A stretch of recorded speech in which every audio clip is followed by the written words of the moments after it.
नमस्कार मंडळी. नमस्कार. मी विजय लगड गप्पा टप्पामध्ये तुमच्या भेटीला आलेलो आहे. तर आज हा माझा पहिला एपिसोड आहे.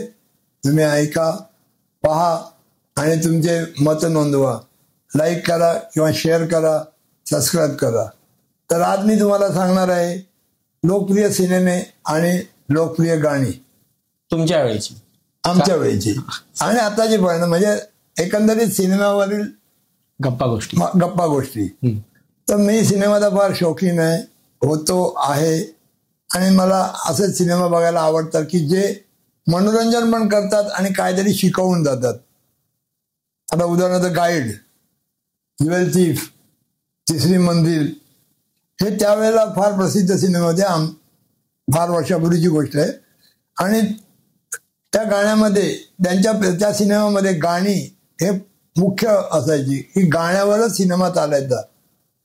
8-8, 10-10 गाणी असायची त्या सिनेमामध्ये आणि ती गाणी एकापेक्षा एक वरचढ असायची.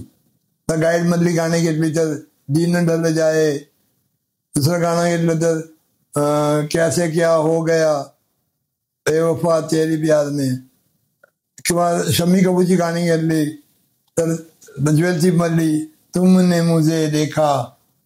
अशी गाणी सगळी चांगली आजही आठवतात, आजही गुणगुणतात आणि आजही टीव्हीवर किंवा कुठेही लागलं तर तुम्हाला पण ती गाणी आठवतात.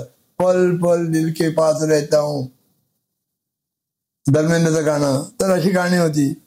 तर ही गाणी जशी ओठावर रेंगत होती तसे कोणी म्हटलं हे याला पण महत्व असायचं. आता रफीने म्हटलेली गाणी, रफी गाणे म्हणताना तो कोण ऍक्टर आहे आणि कोणासाठी मी गाणं म्हणणार हे समजून तो गाणं म्हणायचा. उदाहरणार्थ तुमने मुझे देखा हे गाणं तिसरी मंजिल मधलं शम्मी कपूरच्या स्टाईलमध्येच म्हणणार. क्या हूँ चाहे कोई मुझे जंगली कहे शम्मी कपूरच्या स्टाईलमध्येच म्हणणार. आता दिलीप कुमारचं गाणं असेल तर ओ दूर के मुसाफिर हमको भी साथ ले, म्हणजे त्या हळू आवाजात दिलीप कुमारच्या स्टाईलने तो गाणं म्हणायचा. तर ही प्रत्येकाची स्टाईल, प्रत्येक ऍक्टर हे बघून ते लोक गाणी म्हणायची. तर अशीच एक गोष्ट तुम्हाला सांगतो मोहम्मद रफी बद्दल. मोहम्मद रफी नंबर 1 गायक होते. त्यांनी सगळ्यांबरोबर गाणी म्हटली, सगळ्या भाषेमध्ये गाणी म्हटली. पण त्यांच्या प्रसिद्धीला कंटाळून B.R. चोप्रा म्हणाले की आता मी मोहम्मद रफीला घेणार नाही. बरोबर. मोहम्मद रफीला बंद करून मला दुसरा गाणं पुढे आणायला पाहिजे. म्हणून त्याने त्याच्या म्युझिक डायरेक्टरला, त्याचे म्युझिक डायरेक्टर म्हणजे कोण, रवी. हे रवी त्यांच्या सिनेमामध्ये, त्यांचा जो सिनेमा असेल त्याला रवी म्युझिक डायरेक्टर असेल. उदाहरणार्थ गुमराह, कानून हे सगळ्या या चित्रपटांना रवीने म्युझिक दिलं. तर त्यांचा एक चित्रपट बनत होता multistar picture, multistar actor, multistar story. Sunil Dutt, Rajkumar, Shammi Kapoor, Sharmila Tagore असे मोठे मोठे ऍक्टर. आणि त्यामध्ये त्याने सांगितलं की शम्मी कपूरला एकही आपलं मोहम्मद रफीला एकही गाणी द्यायचं नाही आणि ती गाणी त्यांनी दुसऱ्या गाणं व्हायची. तर ते म्हणाले, रवी म्हणाले आता दुसरा कोण गायक, तुला महेंद्र कपूर त्यांना घ्या. एवढ्या नंतर पण फेमस नव्हता ना. फेमस नव्हता पण त्याला पुढे आणत, ह्यांना पाठी ठेवून त्याला पुढे आणायचं म्हणून त्यांना घेतले. नीले गगन के तले वगैरे गाणी त्यांनी म्हटली होती. गुमराह मधली गाणी त्यांनी म्हटली होती. वक्त मधली पण गाणी त्यांनी म्हटली होती. तर रवी म्हणाले ठीक आहे, पिक्चर तुमचं आहे, मला माझे पैसे मिळणार आहेत, तुम्ही म्हणाल तसं मी गायक घेतो. आणि त्यांनी महेंद्र कपूरला घेऊन गाणी बनवली. आता आला शेवटचा बघा की ह्याला टायटल सॉन्ग द्यायचं होतं. तर त्यांनी टायटल सॉन्ग, लेखक, गायक आणि सगळे ठरले आणि गीतकाराने गाणं लिहून दिलं. ते गाणं बघितल्यावर रवी म्हणाले हे गाणं महेंद्र कपूरला जमणार नाही, हे गाणं फक्त रफीच म्हणू शकतो. B.R. चोपडा तयारच नाही. B.R. चोपडा नाही, महेंद्र कपूरकडनं म्हणून घ्यायचं. रवी बोलले नाही तर मी काय म्युझिक करत नाही, तुम्ही करा काय करायचं ते, पण मला माझ्यामध्ये हे गाणं फक्त मोहम्मद रफीच म्हणणार. बरोबर. आणि मग त्यामुळे तसं म्हणून त्याने मोहम्मद रफीला ते गाणं दिलं अरे वा. आणि ते गाणं अजरामर झालं आणि त्या गाण्यावरच तो पिक्चर चालला. ते गाणं होतं आणि मोहम्मद रफीने गाणं म्हटलं होतं, वक्त वक्त से दिन और रात, वक्त से कल और आज, वक्त ही हर शे गुलाम. हे मोहम्मद रफीने म्हटलं आणि इतकं फेमस झालं की अख्खा पिक्चर त्या गाण्यामध्ये बसवला त्यांनी. आणि ते गाणं ऐकताना तुम्हाला अख्खा पिक्चर तुमच्या डोळ्यासमोर येतो. हे मोहम्मद रफीने गाणं म्हटलं. आता दुसरं गाणं सांगतो. मोहम्मद रफी एक अप्रतिम गाणं म्हणायचे. कोण म्हणतंय याच्याकडे लक्ष द्यायचं, कोणासाठी म्हणतो हे बघायचं ते. तर असंच हाती मेरे साथी, सुगडी जिरवळ जिबडी पिक्चर, पण त्यामध्ये सगळी गाणी किशोर कुमारने म्हटलेली. अच्छा. चल राजेश चल खन्नासाठी. मेरे हाती ते चल चल मेरे हाती वगैरे सगळी गाणी किशोर. पण त्यातलं एक गाणं म्युझिक डायरेक्टर म्हणाला, ही गाणं किशोर कुमार नाही म्हणू शकत, मला फक्त रफीच पाहिजे. म्हटलं बरं रफीला घ्या. आणि रफीने ते गाणं म्हटलं आणि ते गाणं अजरामर झालं.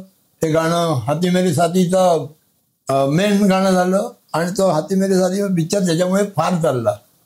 नफरत की दुनिया को छोडकर प्यार की नगरी में चलो, ते गाणं त्याचा हाती मेल्यानंतर तो म्हणतो. इतकं सुंदर रफीने म्हटलं, त्याचा आवाजच तसा होता. तसंच आधी सांगतो तुम्हाला सगळ्यांना माहिती असेल, मनमोहन देसाई एक उत्कृष्ट दिग्दर्शक वगैरे होतात. त्यांचा पिक्चर होता तो ब्लॉक मास्टर. त्याच्यामध्ये शम्मी कपूर हिरो. त्याला गाणं कोणी दिलं? मुकेशने. मनमोहन सिंग बोलले अरे बापरे आता काय. नाही, हे गाणं झालं पण शेवटचं गाणं हे मोहम्मद रफीच म्हणणार.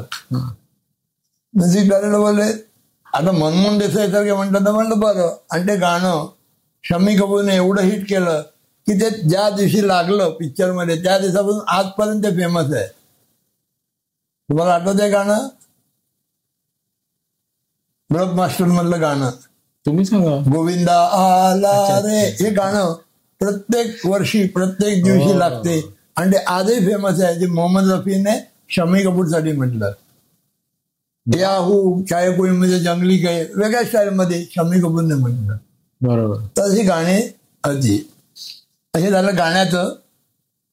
आता मी तुम्हाला एका सिनेमाबद्दल माहिती देतो. तो सिनेमा होता ज्वेल थीफ, देवानंदचा. फार उत्कृष्ट सिनेमा. इतकी सुंदर गोष्ट, इतकी सुंदर पद्धतीने मांडली. सस्पेन्स पिक्चर, शेवटपर्यंत कोणालाही सस्पेन्स करत नाही. आपल्याला तर अजिबातच कळत नाही. डिरेक्शनला माहिती आहेत ना. पण त्या सिनेमामध्ये देवानंद होते, अशोक कुमार होते, वैजयंती माला होती, तनुजा होती. आता ही नाव ऐकून तुम्हाला जरा प्रश्न पडला असेल की ज्योतिमध्ये हे होते की राजकुमार होता. राजकुमार कुठून आला? त्याच्यामध्ये पहिले अशोक कुमारच्या जागी, दादा मुनीच्या जागी राजकुमार होते. आणि जवळजवळ अर्धा सिनेमा हा त्यांना घेऊन देवानंदने पूर्ण केला होता. आणि नेहमी असं 15 शॉट झाले, 20 शॉट झाले का ते परत बघायचे कसा झालाय, कसं ऍक्टिंग झालंय. त्यावेळेला देवानंदला कळून चुकलं की जर असाच पिक्चर पुढे पुढे गेला तर आपलं काय खरं नाही.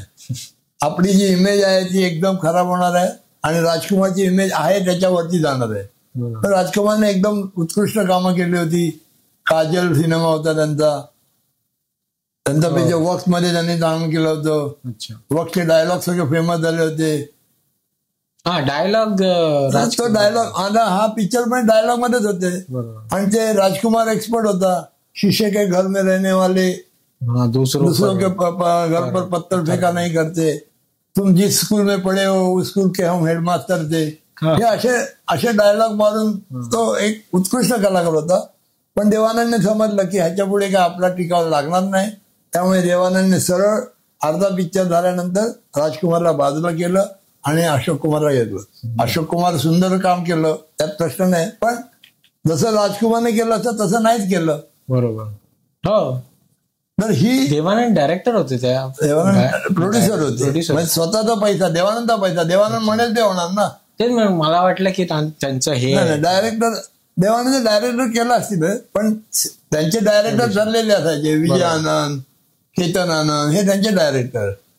नवकेतन त्यांची इन्स्टिट्यूट होती, त्याचे पिक्चर यायचे.